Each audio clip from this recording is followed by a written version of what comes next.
One, on the BBI and, of course, the referendum debate. And secondly, saying, you know, Jubilee is intact. I don't know what people are talking about, Tanga and Kieleweke. Well, the tide has definitely in this political landscape. Number one, I'm quite surprised to see Aden Duale supporting BBI. He's never come out before to support BBI. And you need to understand that BBI is the very reason why there's Tanga and Kieleweke. Do you think there's a political connotation behind his reasoning? No, of course there is. You see, he has two options. One, to play to the politics of the day, and two, to play for his own survival. Right. And those are the two only instincts that exist in a politician. How am I going to survive, and which wave am I going to ride? Now, if you look at the writing on the wall, every major politician in this country is pro-BBI. And those who are against it can only talk through the Oscar Sudis of the day. And that should tell you the power behind BBI. And two, for Aden Duale as leader of majority in parliament, he can never admit that there is a rift within Jubilee, because admitting so is admitting that he has failed. And he has so far been very clever in shielding what his actual side is within Jubilee. It's quite difficult to tell whether he's on Kieleweke or Tanga. And that's an important thing for him to do as the leader of majority in parliament. In fact, Murkomen should be sitting down and learning from Duale. You cannot be opposed to the government you represent. It does not make sense. Very quickly, yes. What is your reasoning of the Punguza Mizigo initiative? The Punguza Mizigo initiative is a populist and dangerous initiative because, really? Yes, it is populist because what Uhuru Court is trying to propose, for example, I'll just give you one populist idea, that you have an upper house called Senate and you have a lower house called Parliament, right? And the upper house has veto power over the lower house. Okay, sounds good. Until you discover that the parliamentarian comes from the same voting base as the senator. So he runs for MP in a county, I run for senator in a county, and then magically I get veto power over him. How does that make sense? You understand? Because the mandate is from the same population. So how are you going to implement that? Secondly, the whole document does not have transitional clauses. Right. How do you move from 15% to 35% overnight? So you can tell that this Punguza Mizigo initiative was dressed up to look right, but it lacks in substance. Okay. And Gabriel, even as I get your reaction as well to the same, there is a school of thought, and this is what I got, that the Punguza Mizigo bill is apparently an elaborate plan to test the waters, to open up Kenyans into the idea of a referendum later on, which will come in form of the BBI. Well, you can actually argue that, but you know, if you're going to compare, you know, them apples to apples, there's nothing yet to compare with, because BBI have not furnished us or furnished Kenyans with a final report. So the only thing that we can, you know, tag here is actually the Punguza Mizigo. Now, Punguza Mizigo has two things. Like Mark has said, it is actually very good to engage. What we must wait and see, you know, is will it sustain? Okay. So currently, it is very good to engage because it does two things. One, it actually speaks to what the common mwananchi wants to hear. It may not be right, but that is what the common mwananchi wants to hear. By the way, as we speak, already in Nakuru County, Kirinyaga County, places you never thought, Murang'a, they have actually, the assemblies have already accepted Punguza Mizigo. You know why? I told you, it is good to engage. It makes things look good. When you say, when you look at the two things, which is where Wanjiku is really struggling with, is devolution and wage bill.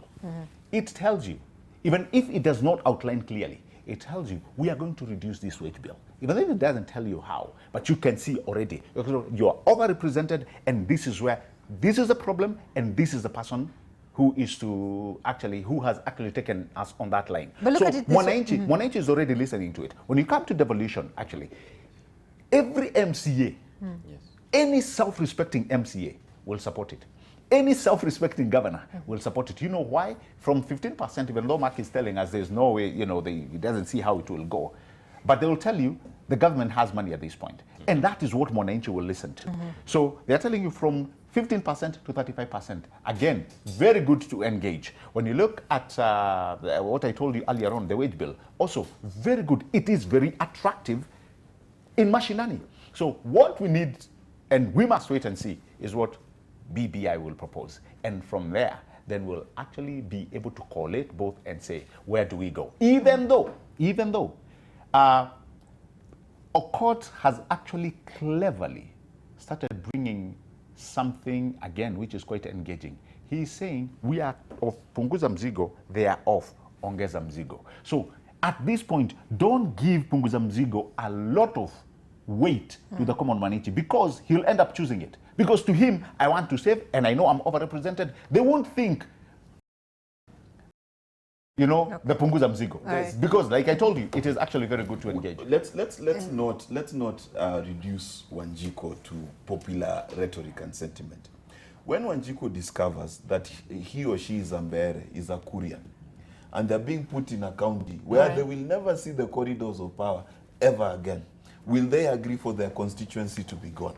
There are certain constituencies here which represent certain parts of this population that you cannot ignore. Number two, the people who are MPs today are not going to sit at home and watch this happen. So one, there'll be a fight.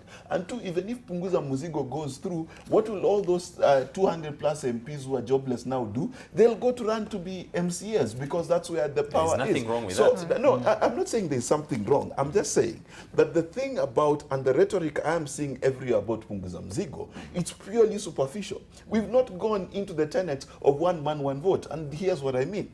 There are certain counties in this country that have 200,000 voters, the whole county. Then there are counties that have 1.1 million voters. Then you want to give them one vote. That is not democracy. It would mean that voting in Nairobi, you have less say in what happens in your country than voting in Garissa or in Mandera. And those are the issues that Punguza Mzigo is not addressing. Let's get Ben as well on that, One, I want to challenge what my friend here, Mark, is positing. Foremost, it is my considered view that anybody who is opposed to the proposals of Punguza is the enemy of the people of this country and is the enemy of Wanjiku in this country. But look at it this way, Ben. Already the court has already stopped, you know, the county assemblies from. Is it already dead on its No. It's not dead. You see, this country has been run by hegemonies, and has been run by individuals who believe that it is only them who can decide what happens in this country. Unless it emanates from them, then according to them, that can never see the light of day. Foremost, we have seen ODM leader Raila Odinga straight up opposing Punguza Mzigo. Then followed Wiper, Kalonzo Musyoka. Then now followed Mudavadi, Amani. That must tell you that this Punguza Mzigo thing has something so good for this country that these people can never allow to happen. Because that ensures that they lose their power. And that is why any Kenyan of good standing must be able to interrogate and support this. It comes with several benefits to the people of this country, contrary to what is positing. At the end of the day, this idea of whether it is a one-man, one-vote concept, all these are issues that can easily be fine-tuned. What we must come alive to is the reality that, as it stands today, the kind of leadership structure we have is a burden to the people of this country. And believe you me, as you are correctly putting it, the aim of this country, per se, would not and should not have a problem with Punguza Mzigo. Because it is something that actually translates to power. When you talk about constituencies that are not represented, we have wards within those constituencies. Let's have this, let's really empower devolution to ensure that what we are seeing MPs running around, focusing on, rather than focusing on legislation and representation and oversight, let's have that development focused at the ward level. When you talk about the structure of parliament. The truth is, and this actually I picked from my friend Honorable Moses Kuria from Gatundu. We have a parliament that actually is obscene in terms of representation.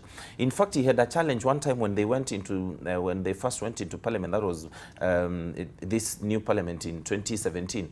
He ended up sending a cup of tea to one of his colleagues because he didn't know that he was an MP. He looked like one of the waiters. It is an interesting number that actually even coordinating house business has become impossible. That's why we have cases of these guys now coming up with sleeping allowances because now they want, they are too idle. They are not focusing on the real things that this country is keen on. So for me, it is extremely important that, like now, the proposals that Mark is talking about, the same way BBI is going around, these are the proposals now you should be putting on the table for the sake of this country to ensure that this Punguza Mzigo bill is fine-tuned for the benefit of this country. We must refuse to be held hostage by a small group of individuals. The danger in his statement is this. I am glad that he's admitted it needs fine-tuning, which is what I was alluding to. Now, that fine-tuning, it cannot happen now. There's no changing that bill. There's no changing that bill until the point of referendum. So there's no fine-tuning, and that's what makes it dangerous. And one of the things that we must realize when we talk about Punguza Mzigo, let's be clear that Parliament costs us 38 billion shillings, both houses, okay? So where is the Mzigo really for Wanjiko? The Mzigo is in the executive. If a court was addressing the Treasury and saying the Treasury can only spend plus or minus 20% of the expected revenues that year, we would be Punguza in Mzigo. Let me tell you, saving 40 billion, even if, let me finish, even if you save all of 40 billion, you will not touch that 3 trillion budget we are talking about. You will not even feel it. No, Mark, in fact, if you look, that's what I told you. On the Punguza Mzigo, and here I would agree with Mark, it may actually be hard to implement. That I agree with Mark. But when you are talking about the 3 trillion of our budget, when Moses Kuria started with the initial Punguza Mzigo, he actually addressed the fact that out of the 3 trillion of our budget, half of it was going to recurrent expenditure. Exactly. Before you remove everything else, all right? So actually, Punguza Mzigo is actually it's actually attaching its concept in the executive. How does it do it? 15% is not coming from Parliament, right? So the increment from 15% to Mark to 35% is actually coming from national government. That is why I'm saying it is actually very attractive to engage. When it comes to implementation, that's a different ballgame altogether. When it comes to women, every woman from the county level, Mark, if you allow this to play with Wanjiko, that's what I'm saying. Wanjiko will like this engagement because it no longer talks about 2/3. It talks about 50. 50-50. Let me tell you, and this is what I see. Mark, if we continue arguing from the point of Wanjiko being clever in interpreting Punguza Mzigo, we are going to lose. What we need to do, is sit down with these two bills. What does Punguza Mzigo stipulate? What does BBI stipulate? Let's fine tune, all right? And this is, I mean, this is deep.